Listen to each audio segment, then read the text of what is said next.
청년 일자리 문제를 놓고 머리를 맞대보는 토크 콘서트를 준비를 했습니다.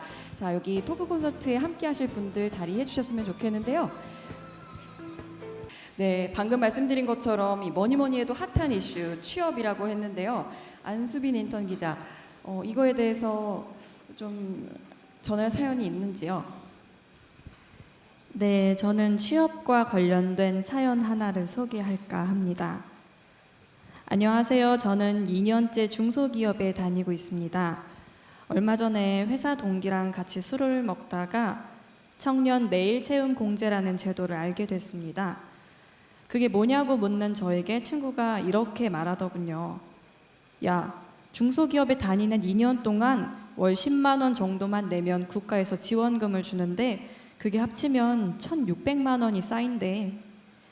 이 친구의 말을 듣고 놀라서 제가 찾아봤더니 중소기업에 다니기만 하면 무조건 해당되는 게 아니라 취업 성공 패키지를 이수해야만 가능한 것 같더라고요. 정책 담당자님께서 청년 내일 채용 공제와 취업 성공 패키지에 대해 설명해 주시기 바랍니다 라고 하셨네요.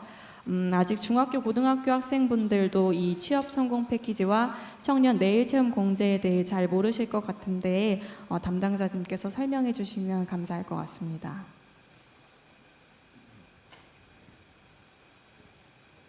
예, 지금 얘기한 게 패키지하고 내일 채용 공제인 거죠. 취업 성공 패키지는 뭐 여기 이제 학생들 계시지만 우리가 이제 졸업할 때가 돼도 본인의 진로에 대해서 이제 좀 결정이 안 된 분들이 많아요. 실제로 이제 고등학교 졸업할 때도 그렇고 대학교 졸업할 때도 그렇고 그런 분들에 대해서 이제 자기의 진로를 찾고 그리고 이제 진로에 맞는 훈련이라든지 여러 가지 프로그램들을 받고 그리고 이제 거기에 맞는 이제 직장을 찾을 수 있도록 저희가 3단계에 걸쳐서 이렇게 일자리 지원을 하는 그런 프로그램을 말하고요. 내일 채용 공제는 청년들이 이제 중소기업에 혹은 중견기업에 이제 취업을 했을 때 2년 동안 저희가 이제 1,600만 원 정도의 이제 자산을 형성해 주는 프로그램인데 실제로 이제 청년들이 1,600만 원 중에서 한 300만 원 정도를 적립을 하고 나머지 이제 재원들은 정부하고 기업에서 적립을 하게 되는 제도입니다. 네, 참 좋은 제도인 것 같은데요. 평소에 이런 제도 정책들이 이 청년들에게 홍보가 잘 돼 있을지 좀 궁금해지는데요. 신용수 인턴 기자, 이거에 대해서 혹시 생각 있으세요? 네. 저 그 취업 성공 패키지가 참 좋은 제도인 건 사실이에요. 저 또한 이제 취업 성공 패키지 상담을 받은 적이 있고요. 그런데 이제 주변 사람들은 이 취업 성공 패키지에 대해서 잘 모르는 경우가 많더라고요. 자, 이제 취업 성공 패키지 자체를 알지 못해서 도움을 못 받는 청년들이 결코 적지 않습니다. 취업 성공 패키지를 더 많은 청년들이 이용하고 도움을 받을 수 있도록 홍보를 할 그런 방안이나 마케팅 정책 같은 게 있나요? 뭐 결국 홍보를 하는 게 이제 여기 있는 학생들 그리고 청년들한테 저희가 이제 다가가는 것들인데 실제로 오늘도 오후에 제가 이제 동성로에 가서 이제 학생들 그리고 청년들한테 대상으로 홍보를 하고 왔습니다. 하고 왔고 저희가 이제 최근에는 이제 학교에 특히 이제 대학에 일자리 센터를 만들고 있어요. 그런 센터들을 통해서 직접 학교를 통해서 홍보를 강화하고 있습니다. 네, 청년 일자리가 워낙 심각하다 보니까 참 그런 제도들에 대해서 궁금증도 많이 생기기 마련일 것 같은데요. 안수빈 인턴 기자, 이에 대해서 또 드는 생각 있으세요? 네, 저도 취업 성공 패키지 질문이 하나 더 있는데요. 취업 성공 패키지를 하면서 상담을 통해서 심리적으로 도움은 됐지만 구직 활동에 있어서는 실질적으로 도움이 되지 않았다는 의견도 있었습니다. 왜 이런 의견이 나오는지 궁금하고 또 우리 학생들이 취업 성공 패키지를 통해서 실질적으로 구직 활동에 도움을 얻기 위해선 어떻게 해야 할지 궁금합니다. 실제로 이제 그런 말씀들을 하시는데 이제 그런 경우는 뭐 대부분 저희가 보면 이제 서비스에 조금 문제가 있었던 부분도 있겠지만 취업 성공 패키지는 기본적으로 이제 자기의 적성이나 진로에 대해서 이제 조금 불확실한 그 청년들이 대상이 되는 게 맞습니다. 그런데 자기의 진로라든지 자기가 어떤 분야에 취업을 하고 싶은 게 확실한 분들이 이제 참여하시는 분들이 있어요. 그런 분들에게는 이제 크게 도움이 좀 안 되고 있어요. 그래서 자기 진로를 조금 여기를 할까 저희를 할까 이렇게 이제 좀 고민을 하시는 분들이 중심으로 참여하시는 게 맞다라고 저희는 보고 있습니다. 네, 워낙 이 취업과 관련된 정책에 대해서 관심이 많다 보니 질문도 참 예리한 것 같은데요. 이번에는 청년 창업에 성공하신 이 차세대 CEO신 김민균 대표 함께 하고 계신데 이분께도 궁금한 게 많으실 것 같아요. 한번 질문 좀 해주세요. 아, 네. 그 김윤 대표님 먼저 아까 전 강연 잘 들었습니다. 사실 이제 전공이 신문방송학하고 경영학이시잖아요. 그런데 이제 지금 하시는 사업은 IT 사업이나 그 전공과는 좀 무관한 분야인데 어떻게 IT 사업을 실질적으로 구상하게 되신 건지 좀 궁금해요. 직접 이제 IT 공부를 하신 건지 아니면 다른 IT 전문가의 도움을 받아서 이제 사업 구상을 하신 건지 궁금합니다. 네, 사실 어떤 일을 하는 데 있어서 최고의 학과 이런 건 없는 것 같아요. 그리고 IT라고 해서 그 프로젝트를 완성하기 위한 방법론이고 도구일 수 있는데 그걸 만들어 나가는 철학이 사실 더 중요할 수도 있어서 그런 건 제가 전공했던, 그러니까 한국어로는 신문방송이라고 하는데 커뮤니케이션이 그 영어 과목명이거든요.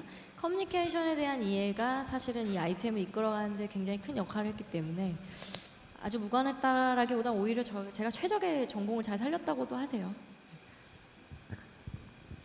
저도 대표님께 질문 하나 있는데요.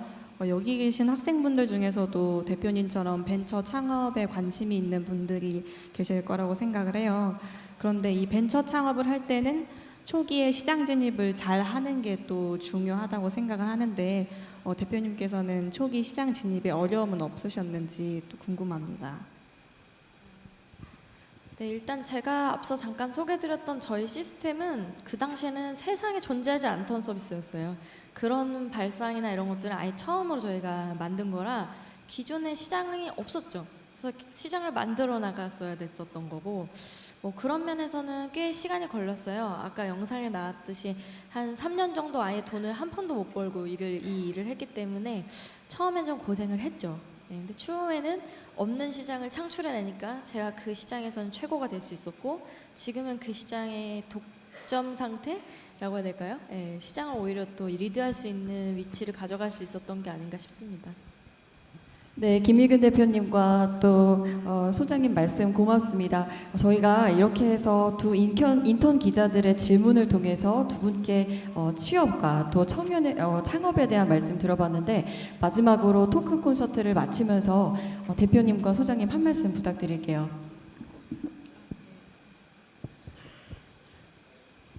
앞서 얘기 드렸지만 여러분들이 사실 미래로 나아가기 위해서 참 막연하고 모호하다는 생각이 두려우실 거라는 거 알고 있습니다. 근데 아까는 숲에 비유했는데 더 조금 와닿게 얘기한다면 여러분들이 깜깜한 방에 있다고 생각해 보세요. 근데 어딘가에 나아가야 되는데 아무것도 보이지 않죠, 사실.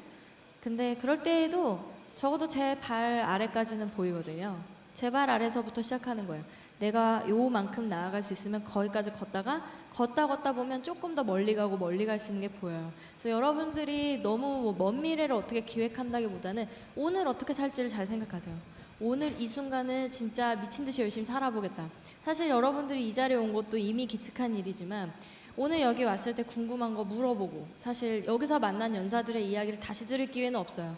이 순간에 여러분들이 얻어갈 것을 충분히 얻어간다고 생각하고 필요한 것들을 물어가면서 잘 지낸다면 여러분들의 미래를 잘 설계할 수 있으리라 생각합니다. 응원하겠습니다. 네, 고맙습니다. 네, 또 하창용 소장님 말씀 부탁드립니다. 예, 최근에 청년들 일자리 상황들을 저희가 이제 통계 수치를 보면 취업이 안 되는 문제도 있지만 더 큰 문제는 그 1년 미만의 이직자라고 하죠. 이제 취업이 됐는데 1년도 지나지 않아서 다시 구직을 하는 경우들이 굉장히 급속도로 늘고 있어요. 그 사유들을 저희가 여러 가지 방법으로 조사를 해보면 실제로는 임금이나 뭐 근로시간 이런 외부적인 조건보다는 나의 적성이 맞지 않아서 이런 대답들이 굉장히 많습니다. 그래서 결론적으로 말씀을 드리면 결국 내가 하고 싶은 것들, 내 적성에 맞는 것들을 가장 일자리를 찾는데 우선순위를 두어야 할 것 같습니다. 아무튼 여러분들이 하고 싶은 것들 빨리 찾기를 바랍니다. 네, 이 청년 일자리 문제가 안정적으로 해결될 수 있도록 앞으로도 지속적으로 노력 부탁드립니다. 오늘 이것으로 토크 콘서트 마치겠습니다.